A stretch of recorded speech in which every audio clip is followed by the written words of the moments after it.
Welcome to this episode of Jing TV, where we're going to talk about the myths of mobile massage.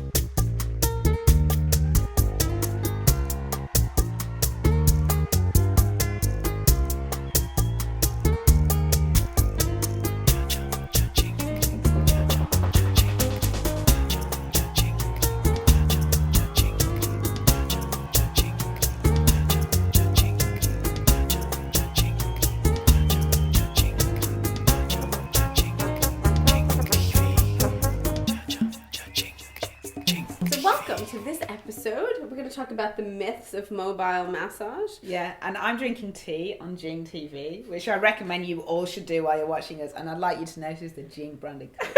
Andrew wants it. And actually, this is one of those episodes which we'd really like you to get involved with the discussion on Facebook and Twitter right away, because this looks like a really good hot topic.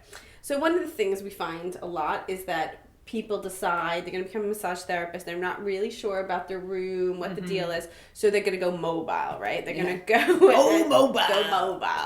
So they're nomadic massage therapists roaming the plains of major cities. And then it's really interesting what people come up with around charging and what faces them in a room. So we thought we'd kind of have a bit of discussion about that. Is it a good idea or not to go mobile? Meg, have you ever done mobiles? I have. Oh, okay. Tell me. I have. I've done a couple. I have to say it's not something that I enjoy. So you have to realize the place you're coming from. Yeah. Mostly because I was appalled is not quite really fair, but I was like, couldn't really believe what people thought was appropriate for an amount of space. Okay. So I used to do some back in California. I also did some in New York. So where I'd get to a space and people were like, oh, right, this is the corridor. This is like the tiny hallway. Or in my bedroom, they'd be like, there's tons of room in my bedroom. You can do that. And I would bring stones and I would bring all this stuff and just realize there was too much that actually, there were too many variables that I couldn't control. And it wasn't so much about being a control freak. It was about the fact that people really then judged their experience based on those things on me. So, for instance, like if they didn't keep the room warm enough, they didn't have enough blankets, they didn't have enough space in the room, so I couldn't do all the stretches I wanted to do. Also, noise, that could be in the space. The time it takes to set up a table, the time it takes to take down a table. So probably it's a tremendous amount of time, isn't it, doing mobiles? I mean, the only time I've ever done mobiles was when I lived in New York. Because you had that cool trolley. Which I managed to lose on the street somewhere in New York. That. Well, what happened? I can't remember. Somehow I must have taken my massage table off or left it at my left it somewhere and you were going to go back and get the table. Anyway, whatever. I managed to lose my cart that I lugged things around. But the only reason I did it in New York was because I was living in a very small space, couldn't afford to hire a premises.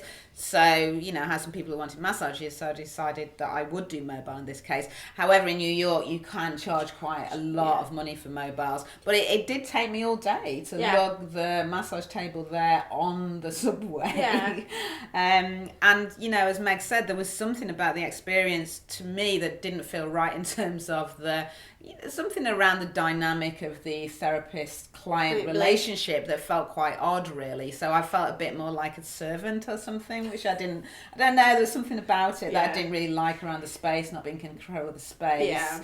And it was, the idea, it's right, a client should come to you, right? You don't it's your professional space. Yeah. So I think the key things with this is if it's something that you choose to do, I think you have to put into your price structure around travel expenses, cost of travel. So in New York, people are really happy to pay for the cab. They understand time. So it's like if the treatment's going to be an hour, then you're actually charging for 2 hours. Yeah. So that might be a half an hour before and half an hour. And you also get those clients who actually buy tables sometimes. Oh, they're great. If that happens, that's good. And that can be something that's a great investment for somebody. Yeah. So you can say to somebody, look, here's a cheap table, $200-$300 pounds. And then they can have that in their space.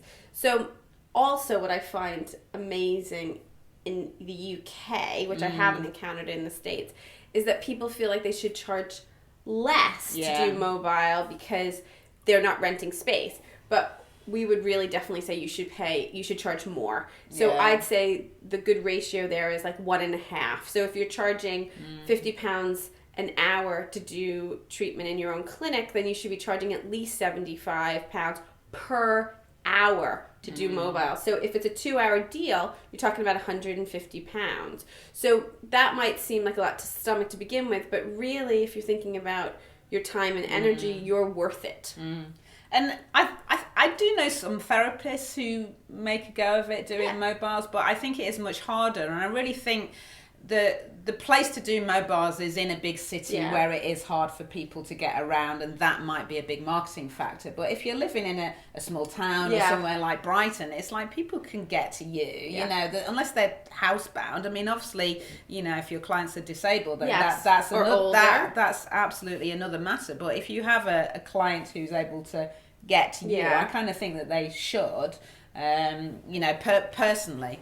The other thing, actually, I did successfully was pregnant women, which I've just remembered. Yeah. So when I first came to Brighton, what I did was I got them to get each other together, and that was okay for me. Okay, so I'd set up one table, and then the women would watch each other's children. Yeah. So I do 4 treatments in one person's space, and that was a really great thing. And I have done it with teaching infant massage, actually. I run classes. I got a class together with 6 people who knew each other, and they hosted it 1 week each in their home, so I didn't have to hire a hall. And that was lovely. Yeah, so there are ways to do it, and we always have top tips for those kind of things. So come along down to the Institute in Brightonia. And join lots of conversations like this in the coffee lounge. In fact, what is our Twitter and Facebook page? So they can find us on Facebook at Jing Massage, I believe. Okay. And I hope we knew it'll our be Facebook on the screen, page. and then Twitter at Jing Institute. Yeah, and the website www.jingmassage.com, and follow us on iTunes as well, where you can subscribe to these blogs, I believe they're called. So join the conversation. Love to hear your thoughts on mobile. Is it worth it or not?